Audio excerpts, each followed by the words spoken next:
I seek no reward. I've heard this same announcement of altruism from two very different sources.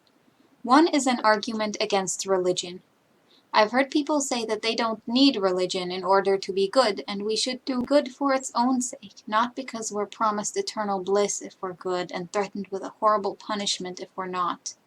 Well, the psychological effects of believing in heaven and hell and the very real consequences of this belief go far beyond the idealistic notion of not needing to answer to a higher power, to commit to a life of consistently choosing good.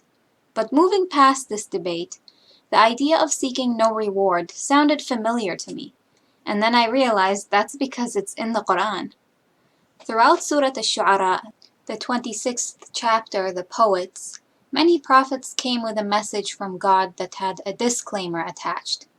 وَمَا أَسْأَلُكُمْ عَلَيْهِ مِنْ أَجْرٍ إِنْ أَجْرِيَ إِلَّا عَلَى رَبِّ الْعَالَمِينَ.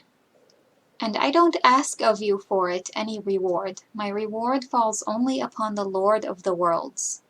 How can this same interesting sentiment be uttered by two groups of people who have come to very different conclusions about the truth of the universe? And given the promise of paradise, can the religious claim be sincere? The Quran makes a distinction between those who seek a worldly reward and those who care about what is pleasing to Allah, the source of all good, the source of everything. Seeking paradise might be the only form of self-interest that isn't selfish.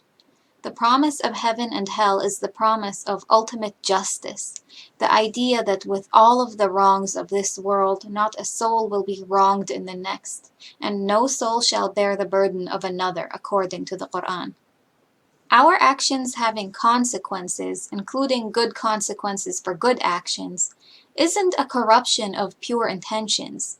It's only fair. Life is exhausting. People get wronged. People do wrong. People want to do the right thing, but we get corrupted along the way. We all need guidance repeatedly.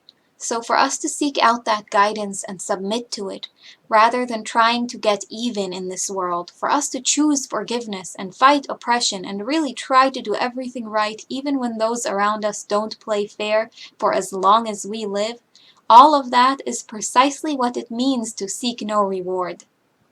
One might argue that the religious are seeking the ultimate reward and simply playing the long game.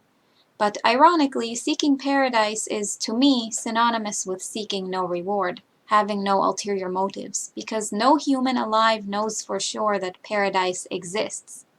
If we did, everyone would be on their best behavior and there would be no altruism involved.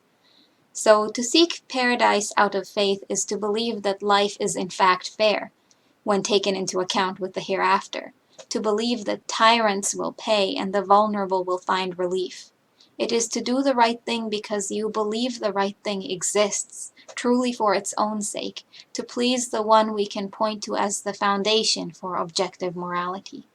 Whether I hear the proclamation from the Quran or an agnostic person, the statement that one seeks no reward will always put my heart at ease, because it shows an interest in both doing the right thing and having the right reasons for doing it.